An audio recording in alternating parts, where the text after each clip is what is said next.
just remind me of being in North Carolina, Hampstead, North Carolina.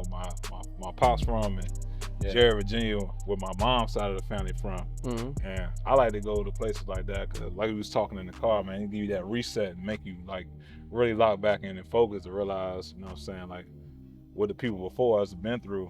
But I'm a generation removed from that. This where you grew up at. So when you come back home, like, nigga, what you be thinking about? Are we here on the front porch where you grew up at? I mean, it's still, reality, you know what I'm saying? Like, we made it out, but when we come back home, I mean, we still coming back to this, you know what I'm saying? So it's like, I mean, it just remind me every day, you got to keep hustling, you got to keep going. Yeah, I see. That's all I know, hustle, hustle, hustle, because I ain't never trying to come back to this. Every state got a Louisville, Georgia, so like, word of inspiration, RightWay, word of inspiration to anybody watching this. Like you said, it's a Louisville, Georgia, everywhere. But I mean, my inspiration to you is keep going, man. Stay dedicated, stay motivated. Stay on your grind, stay on your craft, whatever you got going on. Go at it 100%. You know what I'm saying? Because nobody ain't gonna give you nothing. Nobody owe you nothing. Nobody is entitled to just give you anything. You know what I'm saying? So, just stay inspired, stay hustling, stay grinding, and stay motivated. Stand in front of the crib. Yeah. What's your worst memory from being here? Man, my worst memory, I would say, man, shit, seeing the police kick this door in every day. You know what I'm saying? Every other day. Cause my uncle, out here, he used to be a big time drug dealer, you know what I'm saying, in the city. And they used to kick our door in and shit at least once a week. You know what I'm saying? Every week. Man. And my grandma, she gonna protect the son, so she used to be at the door, holding the door and everything, you know what I'm saying? And the police telling her, you don't move, we're gonna knock you down too when we knock the door down. Yeah. And I remember them, knocking the door down and shit, knocking her down too, you know what I'm saying? Because I mean, she was right there at the door telling them, you can't come in my house. Man, we have a warrant, we can't come in your house. You know what I'm saying? So that's my worst memory, you know what I'm saying? Like just seeing them kick our door in every week, you know what I'm saying? Raiding our house. God is good. A long way from that now, big dog. Yeah. It's all love, man. Yeah. So now tuned in to the Zenith.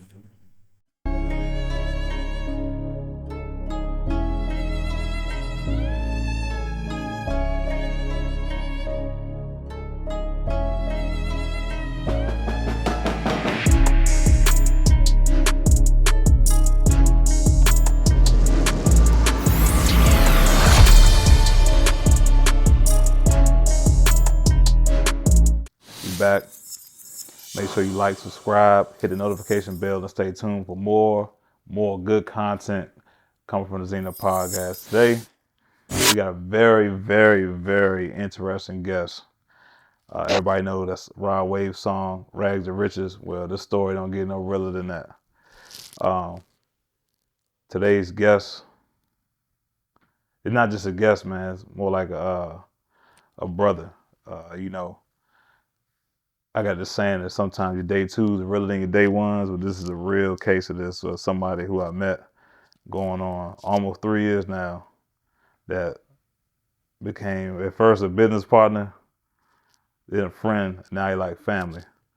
But it's not just that, man. The story is so compelling.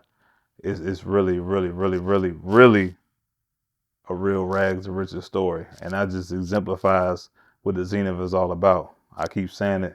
It's your highest point where you're your most successful, most powerful. And I'm just going to sit back and let this gentleman tell a story and you understand what the Zenith really means. So with that being said, I want to introduce to y'all my brother, Mario Wright, a.k.a. RightWay. Yes, sir. What's good, man? It was good, man. I'm blessed to be here, you know what I'm saying? I came a long way in life, and I'm here to just tell my story, tell my story where I came from, how I came up, you know what I'm saying? And, with everything, I just had to put God first. So, I'm here. Let's go. I always, we talk all the time, multiple times throughout the day, whether we talking business. We're gonna get into that first, but I think just to talk about how you got to the point where you make a lot of money now, just like the journey to that point, just the obstacles, um, trials and tribulations, setbacks, some of them self-inflicted. Uh, I think it make me personally knowing you like a brother. I think it makes where you are right now much much more successful. And I'm gonna get into it. So I kind of veered away from it on the first episode. I kind of did it without saying it, Yeah. but I like to from here on out. I'm not gonna skip it anymore. So the first segment of the podcast, call it testimony. So if I ask you who was Mario Wright, what you gonna tell everybody?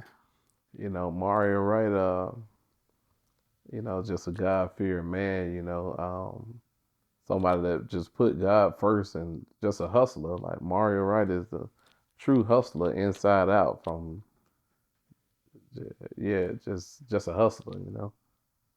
All right. So look, obviously right now we in the A. There's a Yeah. second A in Georgia, and that's Augusta, Georgia. Now you grew up right outside of Augusta in a small town. You always tell me the one stop. How many stoplights is Got one stop like it? One stoplight. Now, if you look at the sign, you gonna read Louisville, but you correct me the first time. I said Louisville. So tell me about Louisville, Georgia. Louisville, Georgia, I mean it's the first capital in Georgia. So a lot of people, they don't know that. I think a lot of people thought Savannah was the first capital, but Louisville was actually the first capital, and I mean it's just a small town, man. A couple thousand people there. Poverty, like just poverty, like driven. You know what I'm saying? Like it's nothing there. Like I said, when I said one stoplight. I can count on my hand, how many restaurants we have, how many gas stations we have. I mean, it just, exemplifies the slums. There's nothing there. Yeah, it's fun. I go back like since I've been since I got drafted, I've been in in the Atlanta area for since 2009, and I've been every every inch of the city out, and I pretty much seen it, good, bad, the hood, suburban areas. But I go back home and I always tell people that be like running right outside DC. Like you got people who they have a rough, and it might be even be like living in the projects there. But I always tell these dudes, I tell the young kids, it's different growing up poor in the South than it is growing up poor like in the city. Like you've been back home with me before, we rode around, and you see like just tell that story of you touched on the brief. You tell that story of you know humble beginnings. The stuff that we talk about all the time, like not having food to eat at home. You know, no, just I'm gonna let you talk. Just Um, tell that story, man. I Tell. think it's different. You know what I'm saying? Like the struggle up where you from is different from where I'm from. You know what I'm saying? Because where I'm from is no resources at all. You know what I'm saying? Up where you from, I'm at. You in the city, so the city is gonna give back to the different programs that Yeah, y'all have in the city. yeah, I mean, in the country where we from is no, resources at all. Is no programs that you can really go to. It's a couple, what I'm saying, but is not many programs. So when I say you got to get it how you live, you got to get it how you live because, I mean, who gonna do it for you? Nobody gonna do nothing for you. You know what I'm saying? Everybody there to try to take something from each other. You know what I'm saying? Either you're gonna sell dope, you're gonna rob, you're gonna steal. You know, the jobs there they don't pay much. You know what I'm saying? When I say they still paying minimum wage, 8, 9, $10 an hour, that's all they getting. You know what I'm saying? People rent back home where I'm from is $300-400 a month. You know what I'm saying? So I mean, I'm pretty sure in the city where you from, you can't get away with paying no $300-400 a month for the rent. uh, You know what I'm saying? So I mean, when I say it's the slums, it's the slums. Like it's nothing there. Period. Yeah. All right, so I'm gonna go forward a little bit, but then I'm gonna kind of come back. So like when I touched on like how we first met and how our relationship kind of grew. So looking at the camera, so we first met at like a millennial age entrepreneurship event. Guy that played in the league during the time I was playing named Jerry Wynn. Him and his wife Martavia had a meetup. It was right before the world shut down. Yeah. This is like what I think it was like February 28th, 2020, matter of fact, right? I mean literally like days before everything shut down. Yeah. And I seen him standing off to the side, ice grill, like I said in New York, just standing to the side, just not saying nothing to nobody, but just really listening. Now, I'll be honest, I seen him standing over there. I was, I talk to anybody. Yeah. I come off like I don't really talk to people, but I really do. I talk to anybody. And now look, y'all see him now, chain on, all that. So the first time I seen him, he had on a little skeleton AP. I'm like, dang, he got the AP on, right? So I'm Yeah. like, all right, let me go talk to him and see, see what he got going on. This when I found out that, oh, no, matter of fact, I didn't, hold on. You told me you was in the trucking industry, which we going to touch on, but we ended up going to Cam spot. We Yeah. ended up going to fellowship. It was Nando, yeah, Fernando Velasco. He actually right now the uh, director of player engagement for the Atlanta Falcons right now. But they grew up in the right like neighboring towns, so we went to Cam spot and we was kicking it over at fellowship, and that's why I really started figuring out what he had going on business wise. But I say to say that from that point up until now, probably been like close to 3 years now, and now we talk about growing as men. You know what I'm saying, getting better as people. You know how we touch people outside of business, and we talk about trying to get money every day, but the majority of our conversations right now is just getting better. But Yeah. along that time of trying to figure out how we're gonna get better, we learn a lot about each other and kind of the intimate details of how people tick. And I know that your hustle is pretty much molded by there's a lot of pain. I'm gonna be honest with you, a lot of resentment, Oh yeah. how people treated you. You know what I'm saying? The poverty, having it rough, and it's kind of shaped like how you look at it. But I'm saying that now. I really want you to tell those stories because it's really cliche for people to hear, oh, I grew up tough. But I want you to tell them stories about like not having nothing to eat. Tell them stories about, you know, your mom, your dad being separated and your father living that far but not being able to see him. Like how that stuff really, how it weighed on you, but then at the same time, how you channel that into your motivation to get better, and be who you are today. Um, I mean, you just said a mouthful when you I said know that was a that. lot, Yeah. but I had to link it all. I had to link it all. No, it's all love though. But I mean, you right. I mean, my dad, he got a divorce from my mom when I was what, probably about 7, 8 years old. You know what I'm saying? Um, when they got a divorce, I could really see our life like on a downhill, like Yeah, just straight decrease. You know what I'm saying? He once he got divorced from my mom, he went back and he got married. I would say probably what, about a year later or so. He yeah, got married to this lady or whatever. I mean, she really didn't even like me and my brothers. My dad had 3 kids by my mom. All three was boys, and she really didn't like us at all. She used to really pretty much tell us like, I hate y'all. You know what I'm saying? So, you know, um, when it was time to go to his house or whatever, some days we can go, some days we couldn't go. You know what I'm saying? It was just pretty much depending on all how she felt at that time. Um, if she was feeling, pretty good at that time, she'll let us come on through.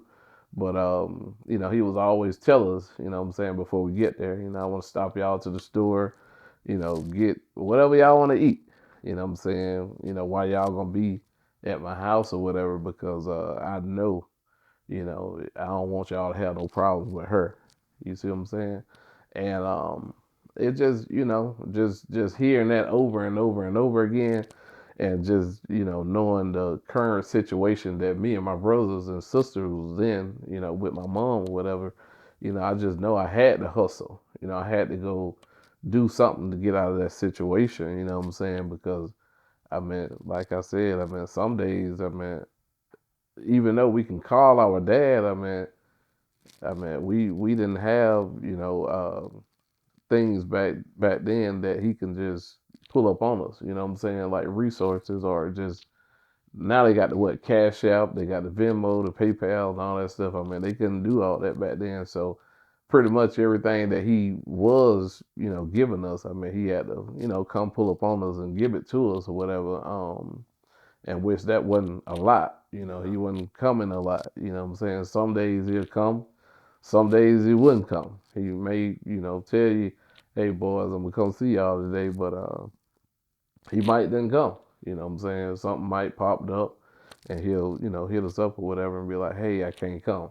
But it just, you know, we just had to get out here and hustle, you know what I'm saying? Because I mean, we didn't know where our next meal was gonna come from because our mama, she got 6 kids, so I mean, we you know, we pretty much just had to get out here and try to make something happen. You know, we wanted to get some food or, you know, get new clothes, new shoes, or whatever. You know what I'm saying?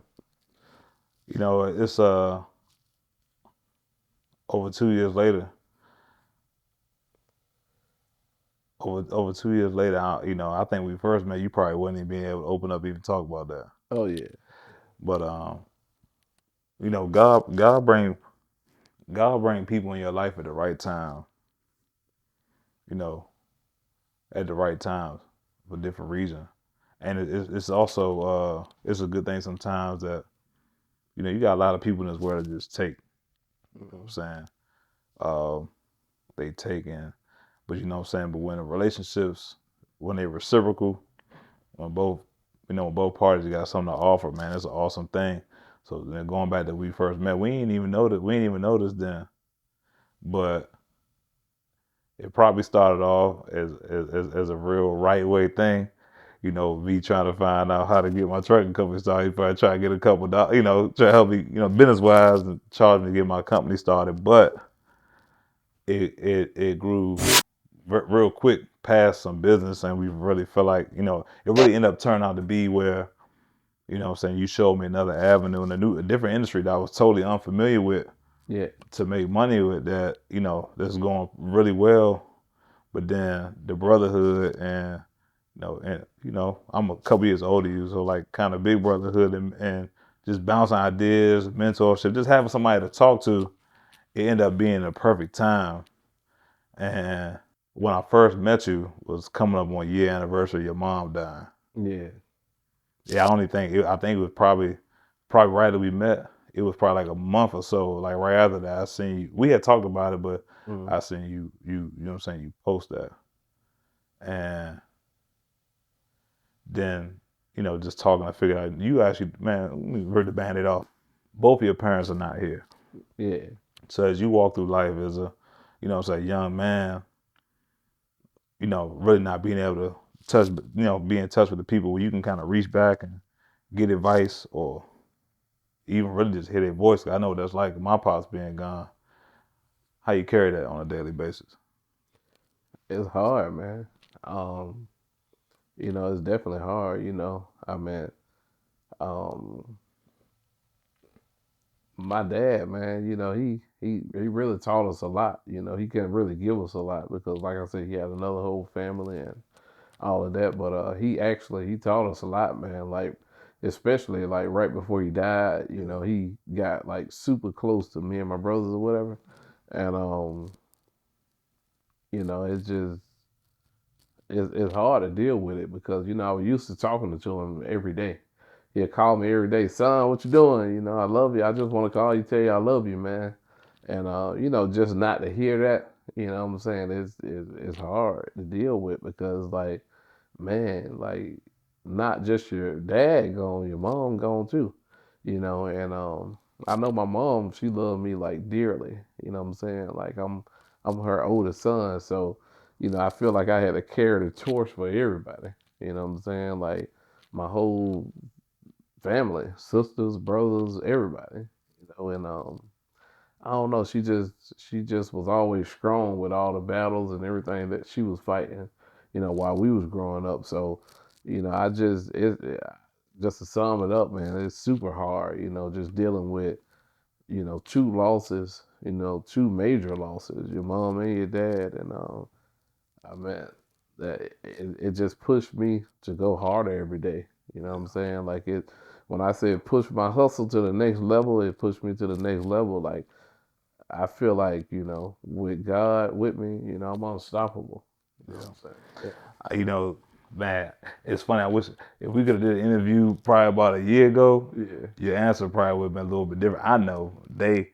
So right now, like, just y'all listening to him talk, but I don't kind of watch him, you know what I'm saying, grow and mature on, as a man, just from like how he able to talk about these things because, I would ask you, and I ain't never even asked you this question before. You talk like you talk glowingly. You always talk glowingly about your father, but just probably about 2 weeks ago.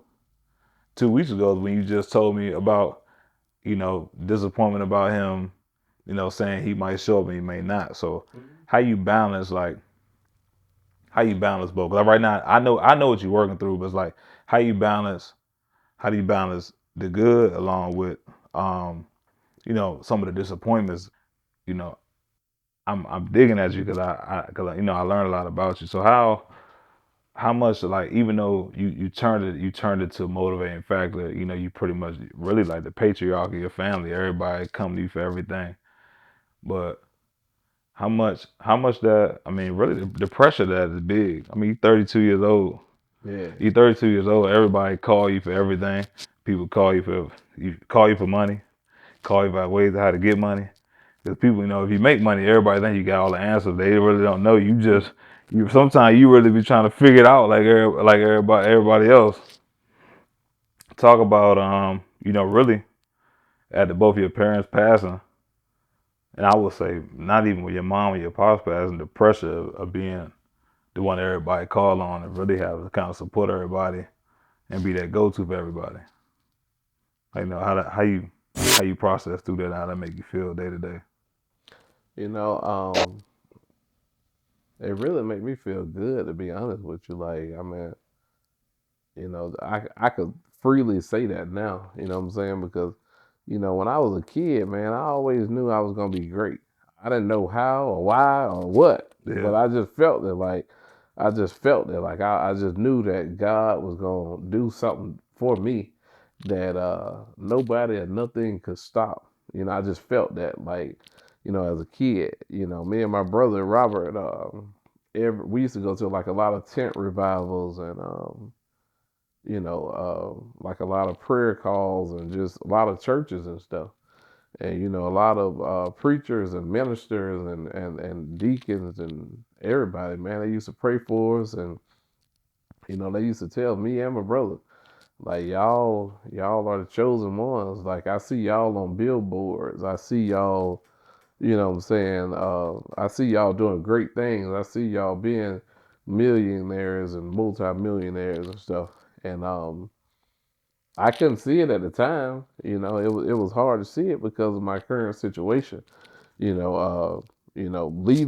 that tent revival or leaving that church, still going back home to poverty and still needing food at that present point in time. But I just felt it, man.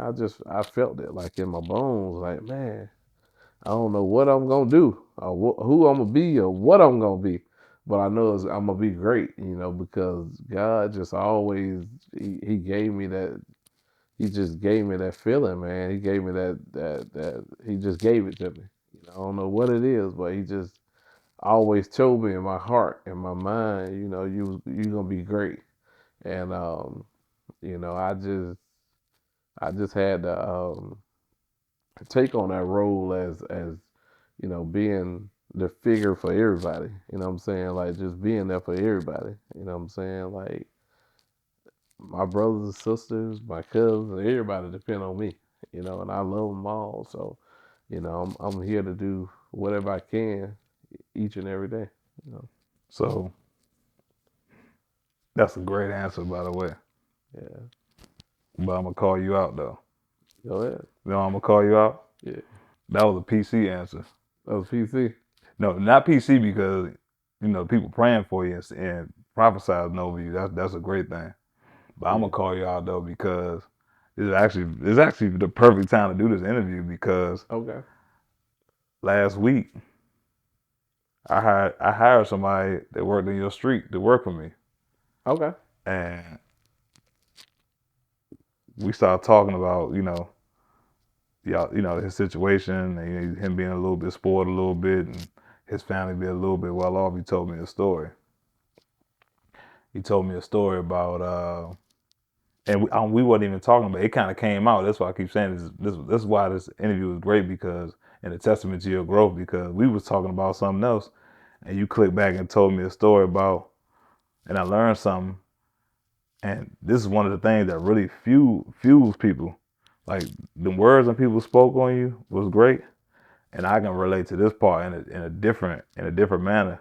Because sometimes resentment can be one of the greatest motivators Oh yeah. at a time. You told me about a story. You and your brothers walking down the street, and people seeing y'all coming, and people telling them don't hang with them kids or telling their kids to come back in the house.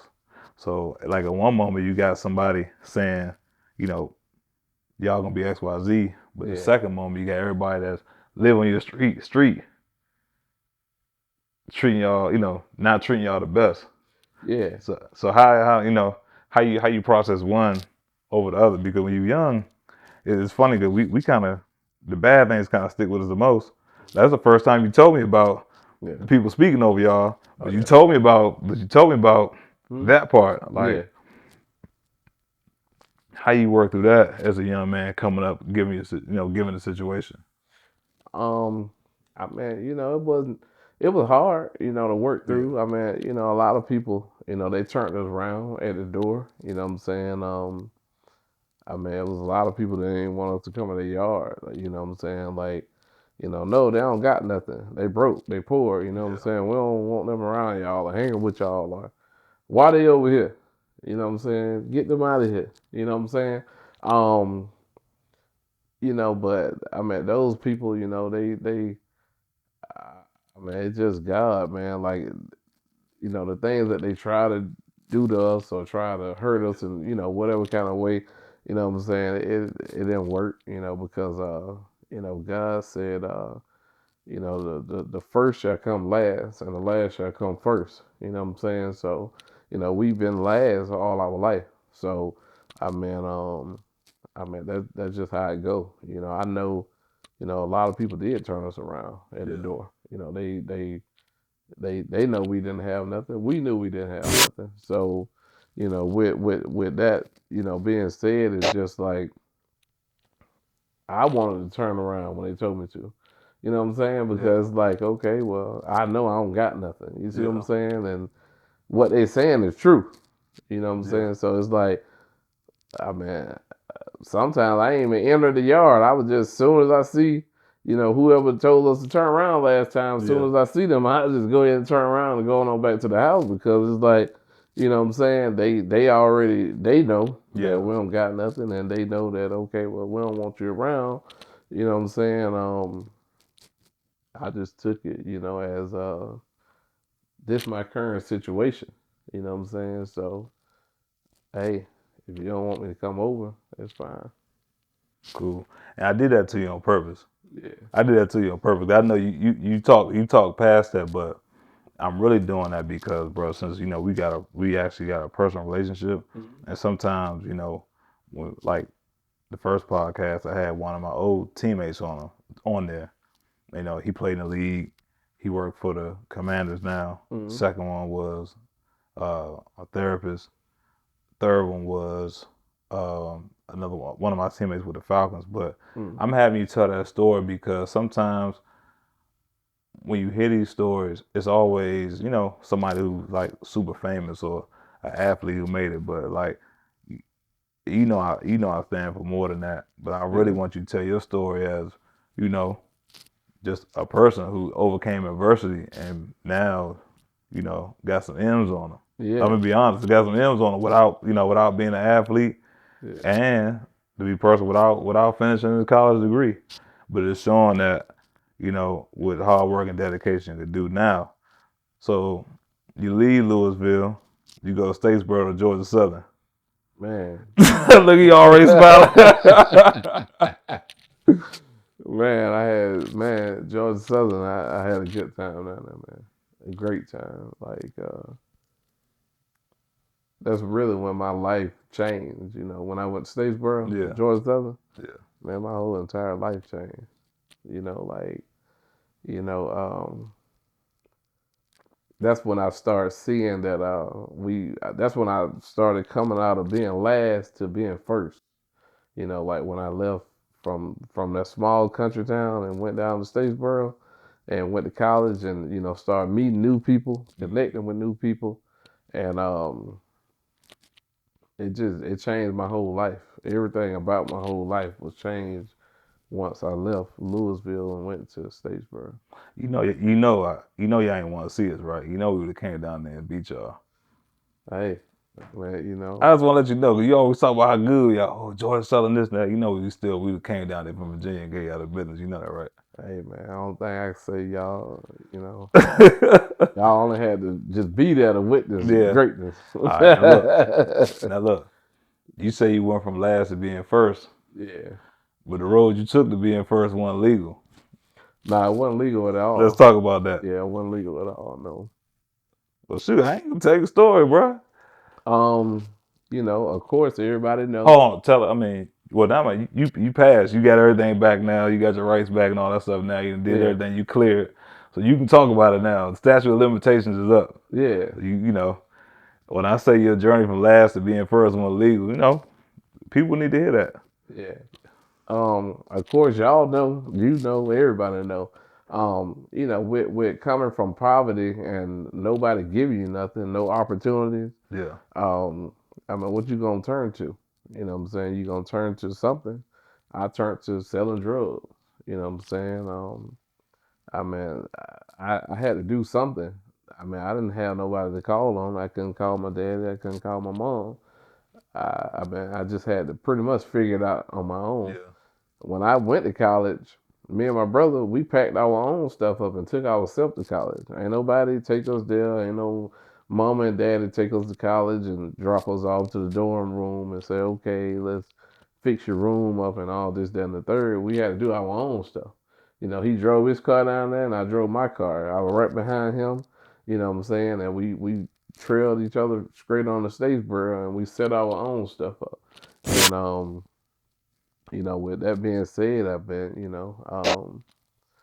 I mean, I felt like I was grown already. You know what I'm saying? Like all the stuff that I've been doing all my life, it made me where I had to be grown, had to be responsible, had to fend for myself. You see what I'm saying? So, yeah, I turned to selling drugs. That's what I was known for in state. I had some weed. You know what I'm saying? I had the weed. You want it? Call me. I had the weed, you know what I'm saying? So, I was all over the campus, selling weed. I had stripper parties as well. Anybody in Statesboro at that time, 20 from 2010 to 13, they knew Mario got some weed and he got some females. You know what I'm saying? And I took my girls everywhere I went. You know what I'm saying? When I went to the strip club or just wherever, the regular club, you know what I'm saying?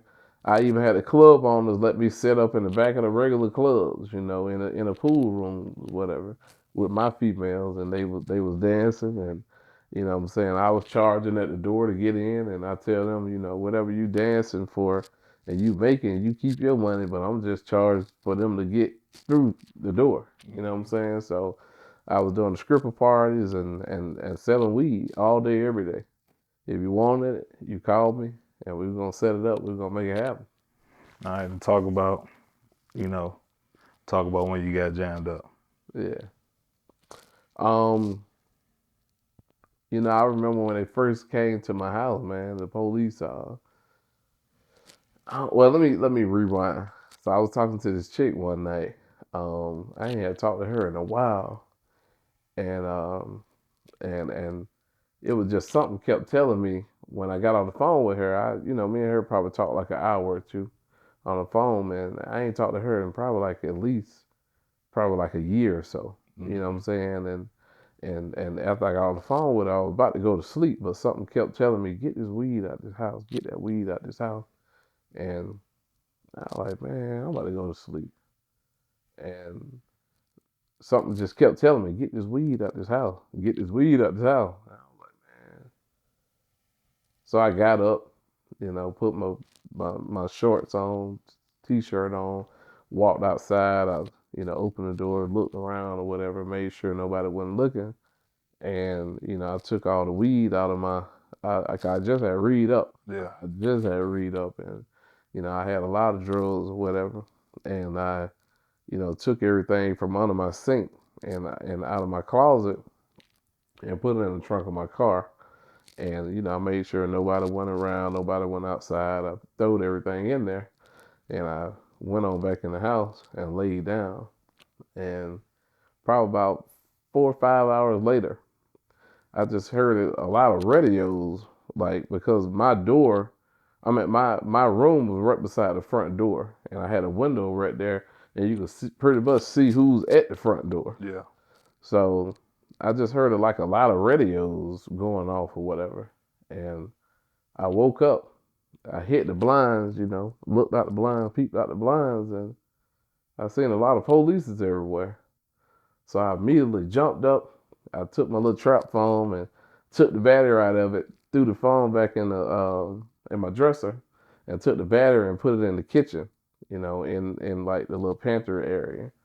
And I took my scale and I put my scale in the kitchen too, because I know you could use a scale, but it has to be in the kitchen, and you got to say you using it, for like weighing up, something if you baking, Yeah. you know what I'm saying? So I took that and threw that in there as well, and they waited for a few minutes, probably about 10, 15 minutes. They waited, I guess, till they got everybody over there they needed, all the squad cars or whatever they was gonna do. And next thing you know, they start hitting on the door, do do do do. So I got up and I went on in there, opened the door, and they were like, Mario Wright, Mario Wright. I was like, yeah, that's me. What's up? And they were like, you're under arrest for selling marijuana on school, campus or whatever. And I, immediately threw my hands up. They were like, any drugs in here? Any paraphernalia? Any? I was like, man, I don't got no drugs. I don't know what you talking about. You know what I'm saying? I don't know what you talking about. I ain't got no drugs. I ain't seen no drugs, no nothing. So they, rushed in my room. You know what I'm saying? They went ahead and put me in cuffs, left me at the kitchen table, and rushed in my room. I think I had about 10, 12,000, in one of my pants pockets. That was some of the money I had left from after I just had read up or whatever. So, they went in there and they was like, this some of the drug money right here. This some of the drug money. I was like, no sir, this ain't no drug money, because I don't sell no drugs. I don't know what you talking about. So they took the money and they went ahead and put me in the car. They kept searching the room. They couldn't find no drugs or whatever. But it was just God, you know what I'm saying? He told me to take those drugs out the house and put them in my car. But the guy that set me up, he set me up in my brother's car, because I had a big Chevy with big rims on it, riding around campus, and I didn't drive my car when I was doing Yeah. my drug deal. I was driving my brother's car, and the guy that set me up, he set me up in my brother's car. You know what I'm saying? So every time I would go sell him drugs, he would catch me on film And rob a car. in my brother's car. Yeah. You know what I'm saying? So when the police came, they thought my brother's car was my car. So they had the dogs all around his car. They popped the trunk. They got all the doors open. They all up under the seats. They everywhere, all Yeah. in his car. And what they didn't know, that wasn't even my car. That was my brother's car. So, you know, they searched the car, searched it. They couldn't find nothing. But at that time, they had put me in the back of the patrol car. So I was just in the back of the patrol car, just praying like, God, please don't let them people find the drugs in my car. You know what I'm saying? Like, please don't let them find the drugs in my car. So, you know what I'm saying? They went ahead and took me down to the station. And I was just waiting on them. I was just waiting. I was like, man, I know they not found them drugs in my car. I just Yeah. know it. You know what Yeah. I'm saying? Because I got a drug dealer car. Yeah. You see what I'm saying? Big Chevy with floating rims on it. And I just knew they found the drugs, Hmm. but God didn't let them go to my car. He didn't let them go to my car. You know, they never went there. And you know, they took me down to the station and they kept questioning me about where I get the drugs from, all this, that, and the third. I told them I don't know nothing. You know, take me to the back. They went ahead and took me to the back or whatever. And you know, after that, I mean, you know, I got a call. What, probably about a day later, they let me get a call. I called my dad, told him, you know, what I'm saying, I got some money or whatever. Let's go ahead and get an attorney. And after that, you know, I got my attorney. They gave me a bill. I got out on bail, and you know, I just started fighting the case. Why you end up getting a year if they ain't never catch you with nothing? So so even though they Oh, didn't, oh, by the way, I ain't never heard this story. This is my first time hearing this yeah, story, y'all. So yeah. how you end up getting a year if they ain't catch you? So they didn't catch me with the drugs on hand, but Yeah. so you remember when I told you they caught me selling drugs. Oh, okay. So I got sale charges, what they call is sale charges. So I actually had probably like five charges. I had three sales charges, three sales of marijuana. I had two telecommunication charges, you On know, the selling phone. drugs on the Oh phone, yeah. you know what I'm saying? And I had 1,000 feet of a school zone charge. You see what I'm saying? Yeah. Selling drugs on school campus. So that's why they actually gave me a year. They gave me what, 10 do one. Yeah. And you know what I'm saying, I did 1 year in prison and I did 9 years on probation. So after I got out, you know, I was on probation slash parole, whatever y'all want to call it. I did that for 9 years, and I actually took something what they call the first offenders. You see what I'm Yeah. saying? The first offenders is pretty much for, you know, people that's saying, okay, I did do this crime, um, I'm pleading guilty to it, but I'm saying that I'm not gonna sell no more drugs, no more. You know what I'm saying? And after I get off probation, I want to, you know, be able to have my rights back. So that's what I did. I took the first offenders. You see what I'm saying? Yeah. And I went ahead and pled guilty. Like, yeah, I was selling drugs. Once they showed me the tapes and everything, hey, we got you on tape. We got you on Yeah. recorder. You know what I'm saying? My lawyer, he just came to me, man. Just take the 10, do one. Um, Ain't no way we can beat it. You know, this Statesboro, this the worst county in Georgia. So, you know, he was like, just go ahead and take this 10 do one. We'll get you a first offender. And he went, you know, over the first offender with me, you know, told me like, if I get you this first offender, you know you can't go back to selling drugs once you get out, because once you get out and you go back to selling drugs, they can take this whole 10 years, that whole 9 years away from you. It could, you know, if you get one more felony, they could snatch the whole 9 years away from you, and you have to do 9 years in prison. So I was like, no, nah, I ain't selling no more drugs. You know, I'm a hustler. I figure it out. You know what I'm saying? So, you know, they went ahead and they gave me the time. You know, I went down the road, and when I went down that road, it just gave me a lot of time to think. You know what I'm saying? I was just thinking, like, man, you're a hustler. You know what I'm saying? If you know how to sell drugs, you can do something else with yourself. So, you know, that was the only thing on my mind the whole time. And, you know, while I was down there, I was just, you know, just getting smarter, getting wiser. You know what I'm saying? You know, I was just telling myself, you know, you better than this. You better than this. You know, just being around 60 men all day. You know what I'm saying, in a dorm. You know what I'm saying? I was in a dorm, 60 men to one dorm, and you seeing, young guys crashing out. No reason. Just some of them coming in there, they stabbing, they doing all kind of stuff. Some of them they came in there with a couple of years, but they end up with a life sentence because you know the things that they was doing while they was in Hmm. there. So, I just knew that I was better than that, and my Yeah. whole time I was just plotting on just getting out. Like when I get out, I'm gonna make a big comeback, and that's just how it go. Now, you told me jail made you a man. Yeah, it did. Yeah, Damn. yeah. You feel like it's because the time you had to spend thinking to yourself, um, time alone, the work. Well, matter of fact, talk about some of the work you had to do while you was in there. Man, I was a modern day slave. Like when they said slave, I was a slave. Like the camp that they took me to, it was a work camp. Yeah. And we had to work Monday through Friday, you know what I'm saying? And they put me in a garden. I was on a detail. It was we call it, what they call it, W1. I was on a W1 detail. It was outside, working in the garden, and we was planting stuff all day. We was planting on our hands and knees. They'll come through with the tractor. They'll grade up the land or whatever. They'll grade it up. They'll plow it up, and we had to go out there on our hands and knees and plant.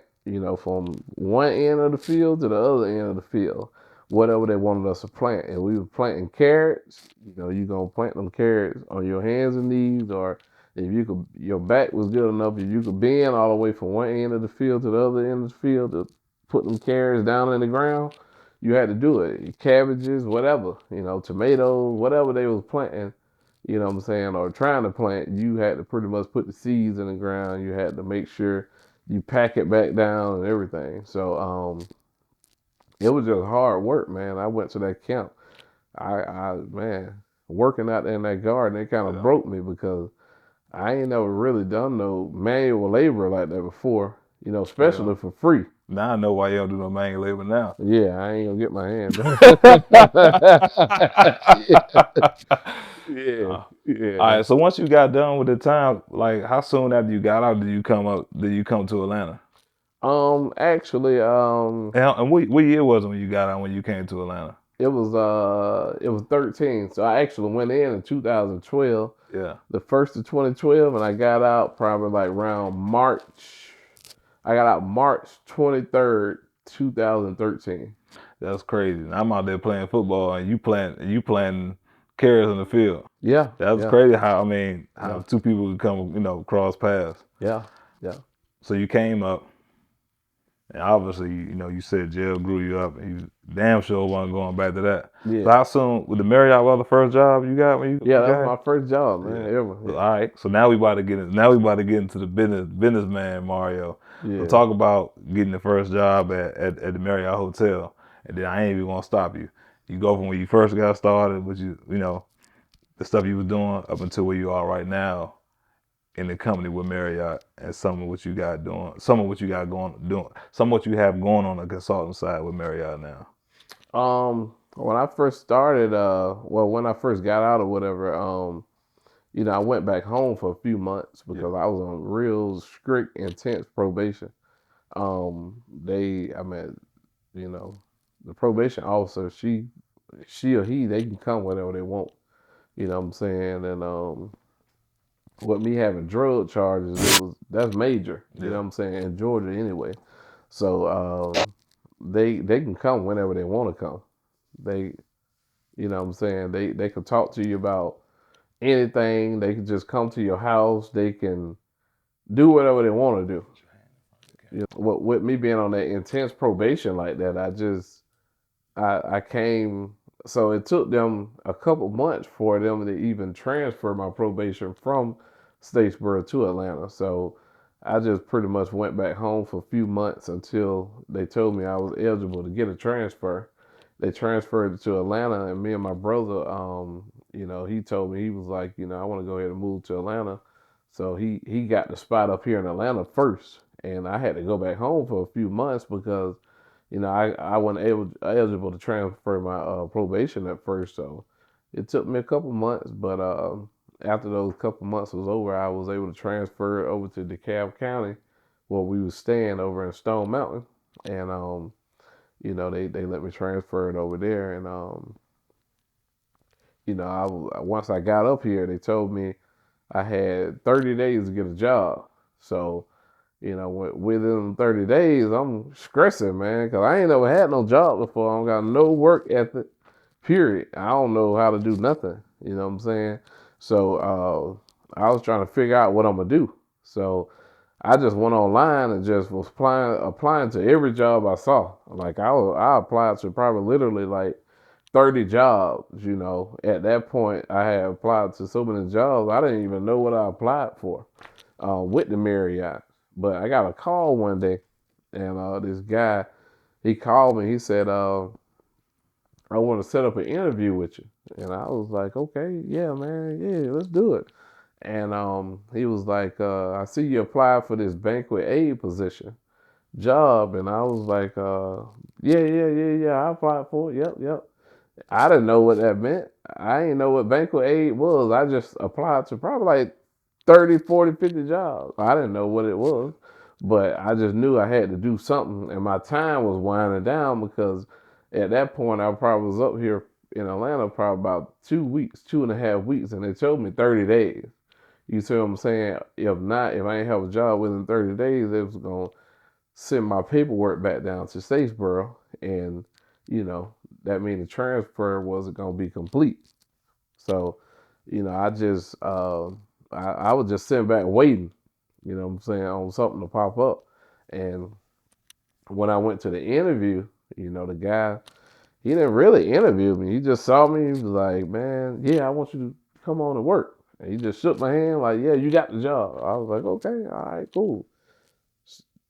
Me, still trying to figure out, like, man, I hope, this thing go through, because I hope they don't see my background, because I don't know if this thing really gonna go through, because I got, background now. You see what I'm saying? Yeah. So I was just trying to weigh it out, like, man, am I really gonna get the job or what? He told me I got the job on the interview, but am I really gonna get it once they run my background? And I got the job. He was like, "Yeah, you got it." 2 days later, they called me back and said, "Your start date is 2 days after." I was like, "Dang, I really got the job." So I went there not knowing nothing. I didn't even ask the man what kind of what You know what you know. I went there. I didn't know what I was Yeah. gonna be doing. You know what Yeah. I'm saying? I Yeah. didn't when in the interview. I was just so happy that he told me, "I like you. I like your vibe. I like," what I'm saying? Like, you fit the job criteria. So I was like, okay, I ain't never been on an interview before. So I was like, okay, cool. So I just went up there when he told me to come.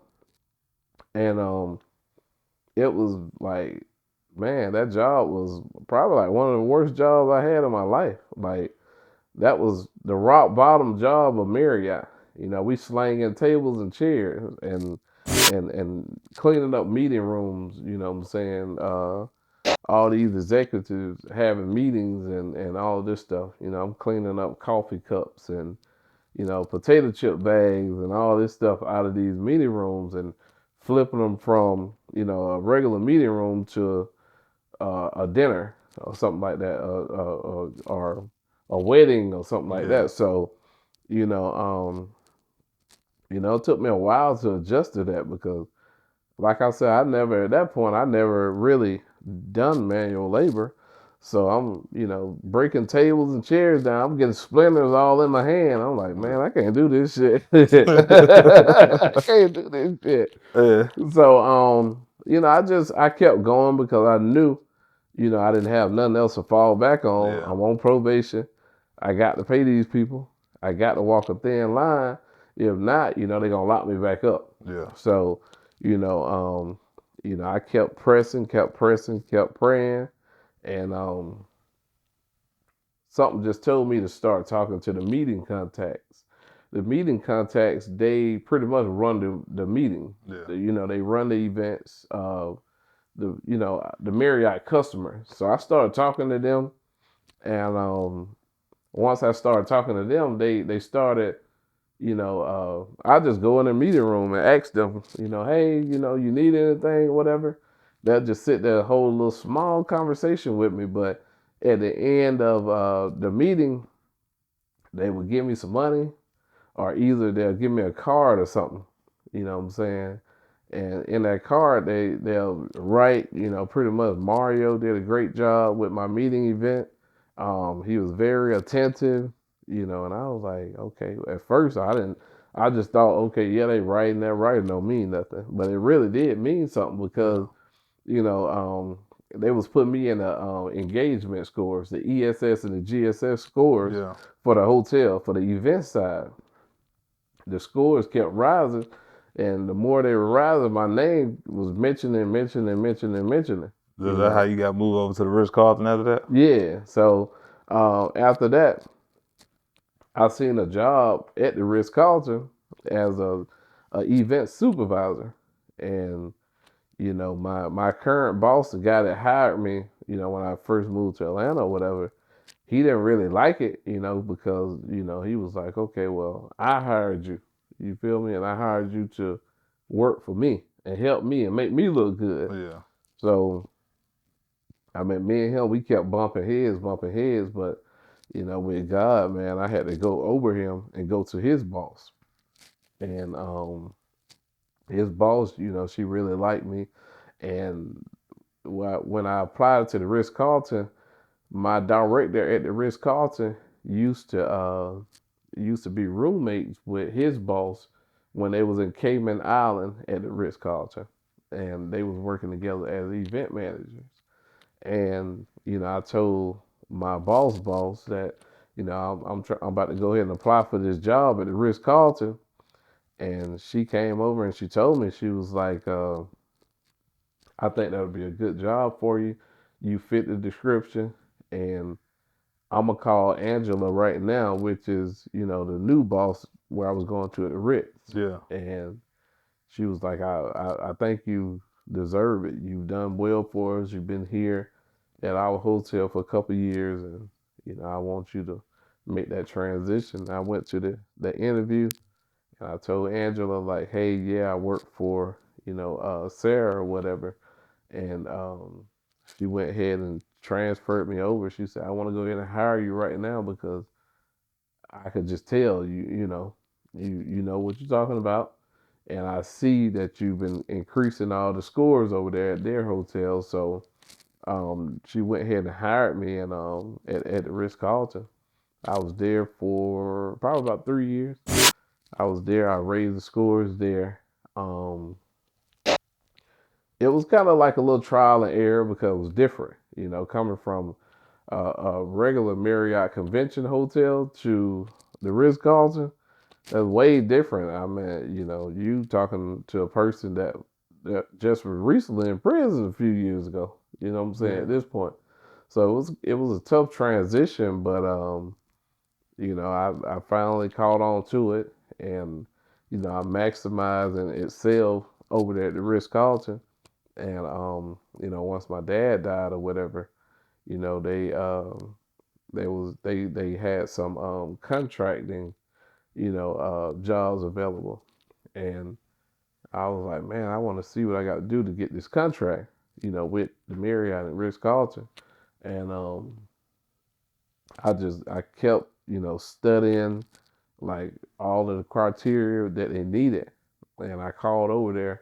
And I knew this lady that used to come to the Ritz all the time. She never really say much to me, but I talked to her every time I saw her. I said something to her, but she was over the contract, and I applied for it, and she the one that called me, and she said she called me one day and she was like, Mario, I see you applied for the contracting, for Marriott slash Ritz Carlton. And I was like, yeah, I applied for, I'm definitely trying to get it or whatever. I actually, had to quit my job or whatever because they told me, you had to quit to actually get the contract.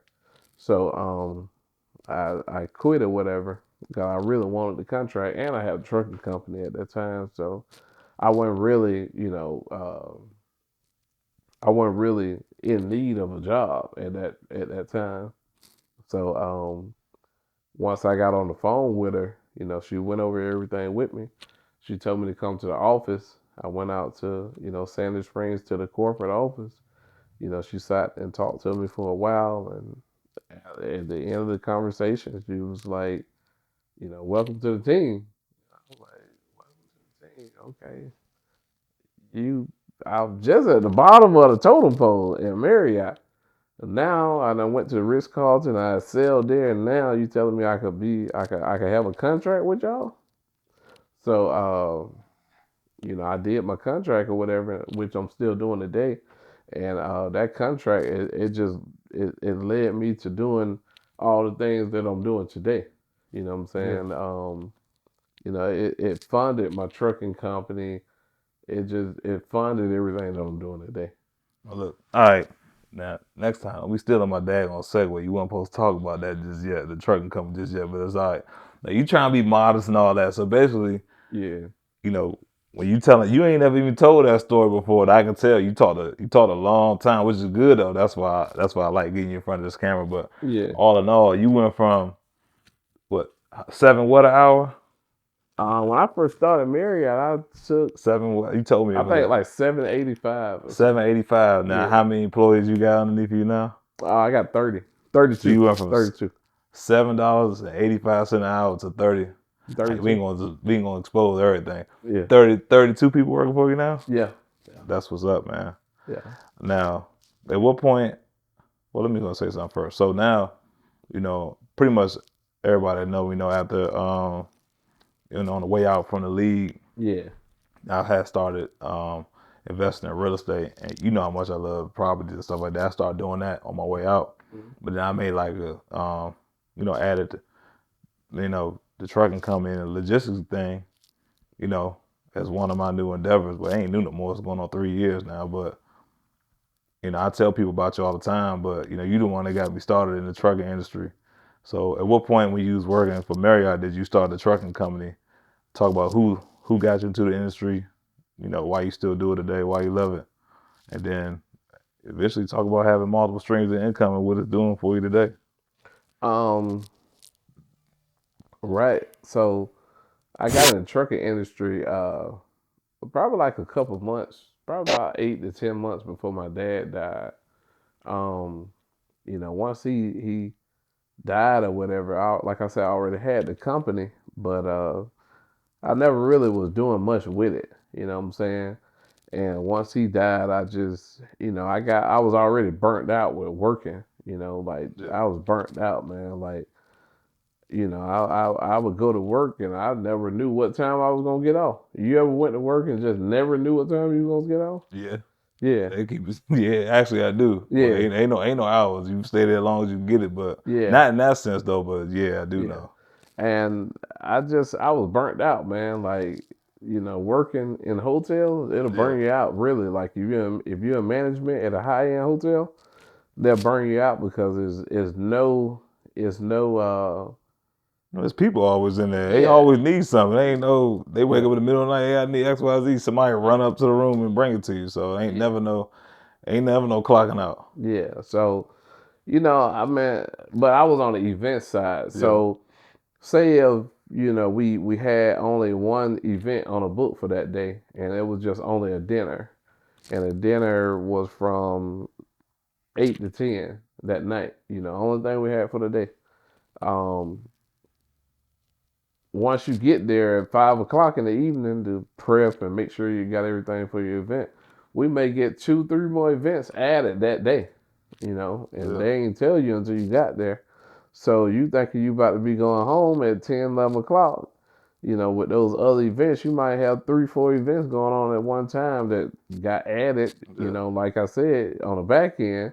So you may be there to 2, 3 o'clock in the morning trying to get, all the stuff set up for the next day all the stuff broke down because you got multiple events in one night. So you got to get all those broke down. You know, you pushing your people to make sure they get everything broke down.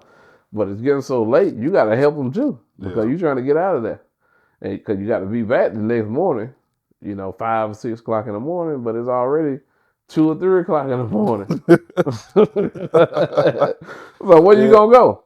Shit, go in one of the rooms and go to sleep. I mean, you can't do that. Oh, okay. You know what I'm saying? Because this still a professional environment. You can't do that. So you ain't go to sleep? No, you can't go to sleep. I said you ain't go to sleep. No, You no. stayed up? Some days I had to stay up overnight. And I was tired the next morning. You know what I'm saying? But I had to do what I had to do because I was in charge of these people events. And so them burning you out made you start the trucking company? Yeah, they burnt me out, and like I said, I already had it, but once my dad died, it kind of fueled me. Like, man, you don't need to work for nobody. You need to, you need to sit back and figure this thing out, this trucking thing out. So, what I did was I took a month of leave. I went on leave for like a month, and I went on leave. Man, that was the most peaceful month of my life, like until today. Yeah. Like I really like my mind was so free and so chill, you know what I'm saying? Because I didn't have to run around that hotel. I already had money saved, because I was saving all my money. I was working 60, 70 hours a week. Eating up their food up. Man, I wasn't paying for nothing. I ain't have to buy no food. I ain't have to buy nothing. Like when I went home, only thing I had to do was just drink me some water. I was okay. I mean, you got a 5-star hotel, man. I mean, everything you want, they got it. Yeah. You know what I'm saying? So, I like I said, it burnt me out. Free. But you was freed up. Yeah. But you start putting the miles on you after that when you first got in that truck. Yeah. So what I did was I actually I had one driver at that time. I didn't know the industry like that, the trucking industry. So he kept pushing me like, man, I need money. But I wasn't about to give him my personal money. Yeah. So I was like, man, I tell you what, I'm gonna pay you for this whole week. I know you ain't work. I'm gonna just pay you. I'm gonna have to let you go, man, because I don't have no work for you. And this trucking thing, I don't think this thing gonna work. You know what I'm saying? I don't know if it's gonna work or not. Yeah. You know what I'm saying? So once I paid him, I let the truck sit for a couple of days. I didn't know what I was gonna do with it. I just called around doing cold calls all around the city, trying to figure out, where I could find some work at. And I found this company or whatever over on South Atlanta, and they just was coming into business, and I met with the owners, and the owners was like, man, I can help you if you can help me. And he was like, I got some short routes going, right outside of Atlanta or right outside Georgia. And I was like, okay, cool. I could run them myself, for at least a month or two, just to figure out the truck game and just figure out how everything worked. And I did it for a few months, and I made pretty good money. And like I said, I was still on leave for that 1 month, but so man, after that 1 month was over, I went back to the hotel and I just told them I want to resign, because I couldn't deal with it no more. Like it was too much, knowing that, I'm just now starting my trucking company and it's actually working now because I'm doing it myself. So pretty much the trucking company and the contract side of Marriott with staffing your people with the events, they both popped off at the same time pretty much. Well, the Marriott, it was probably like right before the trucks, like a little bit right before the trucks. But, it wasn't too much in front of each other now. Yeah. That's what's up. So now you done transferred, not really transferred. So I'm gonna talk now. So I know you got multiple trucks on the road. You got a team of people dispatching freight for people. But now you kind of moved over to the consulting space on that side, and for people who want to get into the industry, you done build up a name really here. in Atlanta, well, not really Atlanta. You get calls from all over the place, but more so, kind of the area which you from. People calling your phone with you, helping them get started in the transportation industry. Talk about that a little bit. Um, yeah, that consulting, man. I love consulting. Um, yeah, I mean, it was, it kind of really just came out of nowhere. You know, I was just getting a lot of calls with people asking me at first to help them, set their authority up or help them set a LLC up or EIN, just small minor things. And I had this one guy. He was like, "Man, I'll pay you to help me." And I was like, "Man, you don't have to pay me. I'm helping so many people for free. You don't have to pay me. I'm cool, bro. Like you don't have to." And he was like, "No, I want to pay you, man, because man, you done had a trucking company at this point for a couple of years. And I'm just not trying to start mine. So let me pay you at least something." So I was like, "Okay, just give me $500. I set everything up." I set everything up for him, and he paid his filing fees or whatever. He Yeah, just gave me $500 to set the whole company up for him. And I mean, I set my stuff up, so I knew it was easy to do it. So I just pretty much went from there. I'm a hustler. The hustler yeah, mentality yeah, kicked back in that quick. yeah, I was like, man, I just made $500 from him, and it didn't take me long to do it. yeah, It didn't take me long to set his company up at all. yeah, And you really could have done this yourself, but the hustler mentality kicked back in. I was like, okay, that's another business for me. You know what I'm saying? I'm about to start doing this because that was easy, and he willingly just paid me, and I ain't even charge him nothing. yeah, I didn't even know it was a thing that you could charge somebody for that. So, I mean, once I did it a couple more times, and I got more comfortable with, giving people a price and a number, yeah, and they was just willingly paying me the money. Like they was like, "Here, take it," yeah, and I was like, "Okay, cool. Let me try it one more time and see." So I tried it that next yeah, time, and it was a thing at that point. yeah, Like I'm telling the person, okay, give me 2,000, set it up. Okay, cool. All right, cool. Here's yeah, 2,000. I was like, okay, all right. Well, this is an official business. Okay, yeah. ain't nothing for free no more. Don't call Yeah. my phone for no more free information. So how you feel when that phone ring now? I gotta have it. Oh man. So now that I'm gonna say now successful in three different lanes, trucking company. You pretty much know everything there is to know.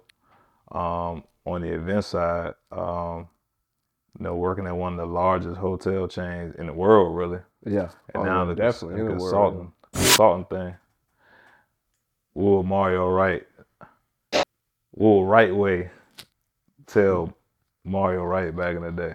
What would you tell yourself? Um, man, I would just tell myself, just be patient. You can do it. You're gonna be great one day. Um, don't worry about what nobody say about you. Don't worry about what nobody have done to you. Um, don't worry about all the missed phone calls from your friends, from your family. Don't worry about all the times that you thought your dad was gonna come and he didn't come. Don't worry about all the people that say you can't do it. Don't worry about them. Just stay focused and put God first, and everything gonna work itself out. Good, man. All right. I'm working two more questions. I thought that was the end, but it ain't the end. I got two more questions. So now,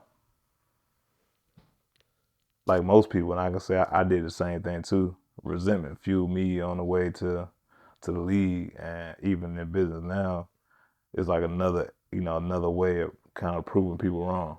Yeah, So now that you way on the other side of, what I'm saying, the stuff that, you on the other side of those hurdles, you on the other side of the ridicule, you on the other side of disappointment, and you really don't have nothing to be resentful about now. So now how you handle that better now mentally as you walk day to day as a full fledged, CEO entrepreneur. Um, how I handle that is, I tune a lot of people out. Yeah, I have to tune a lot of people out because, a lot of people really feel like I cheated to get where I'm at. You know yeah, what I'm saying? They feel like, man, how did he get here when, I remember he was at rock bottom. I don't remember when he didn't have nothing. I remember when he was broke. They came yeah, from nothing. Like, how did he get here today? yeah, You know what I'm saying? Or how he shoot past me? yeah, And, he was so far below me. You yeah, know what I'm saying? I leave it up to God, man, because like I said, first shall come last, and last shall come first. I've been last all my life. You know what I'm saying? So, man, I just knew, like I said, one day I was gonna be great, yeah, and what you knowing that and what you feeling that, what I'm saying, yeah, is nobody could take that away from you. Nobody. I don't care you know, what they say or whatever, whatever, like they can't take it away from me. And I just knew I was gonna be great, so I just always operated as so. yeah. Oh man, I know what I forgot to ask you. Man, tell everybody about the day when you met Mr. Marriott, man. Oh, that was that was the most that was a special day for me, Yeah, because man, it's like his name only on hotels all across the whole daggone world, not the country, the yeah, world. yeah, it was special to me because I'm from the country, Yeah, one red light. And now I'm a multi-billionaire, not multi-millionaire, not none of that. I'm talking about yeah, multi-billionaire. yeah, And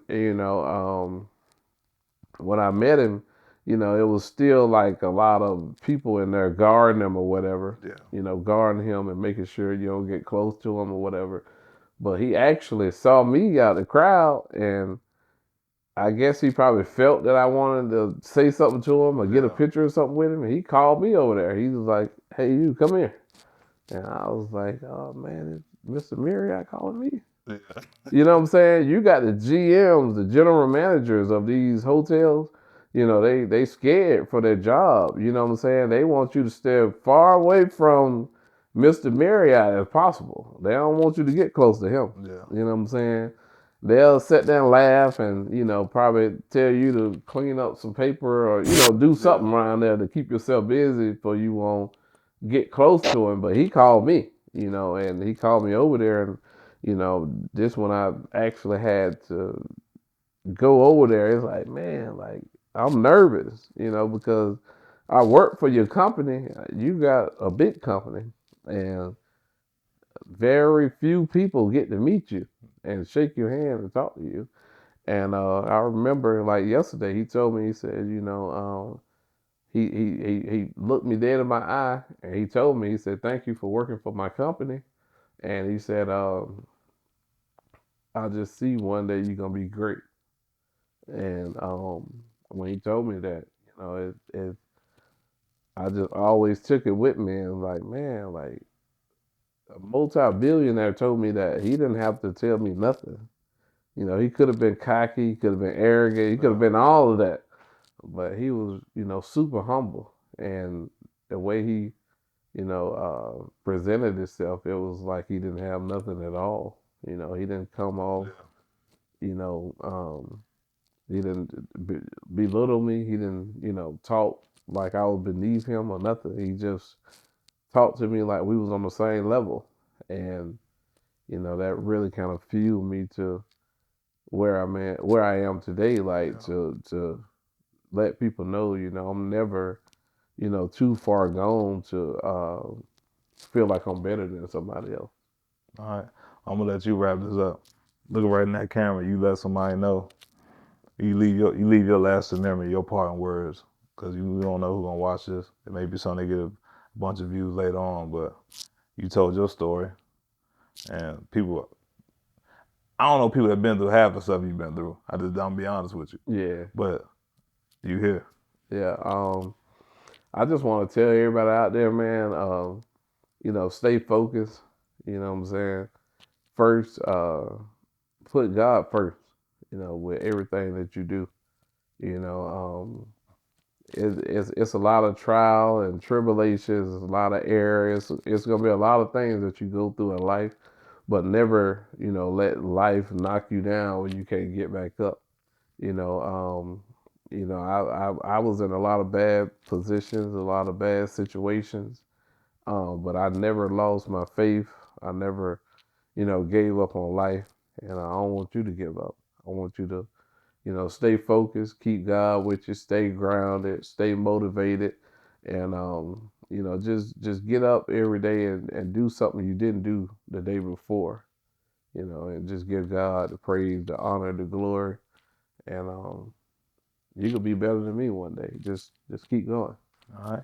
Let everybody know where they can reach you at on social. They want to get started in the trucking industry or they just want to holler at you. Let them know how they can reach you on social. I know you big on the telephone. I know you gonna give it out, so go let them know. If you want to reach me on Instagram, I'm Mario the Box Truck Guru. If you want to reach me on Facebook, my name Mario Wright. My number, I give you my cell phone number. It's 678-523-0778. I had this number over 10 years. You want to reach me, you want to get in the trucking industry, you want to talk about if you want to talk about life, if your story match my story, even if it don't match my story, just give me a call. Let's talk. If you see in this video, just know, this great blood, sweat, and tears. Hold on, you just got on TikTok too. What's your TikTok? Oh yeah, my TikTok is Mario Wright 1567. Mario Wright. Four, five, I'm six, on seven. TikTok. You know what I'm saying? I mean, I'm just posting videos that some celebrities like comedians that have done for me or whatever. So I'm just posting that, trying to get more, more people, more leads, more people or whatever. So yeah, definitely. If you want to reach me, reach out to me anytime, and we'll help you any way we can. My dog, Big RightWay. Yes, sir. Zenith podcast. It's a wrap. We gone. Go on, man.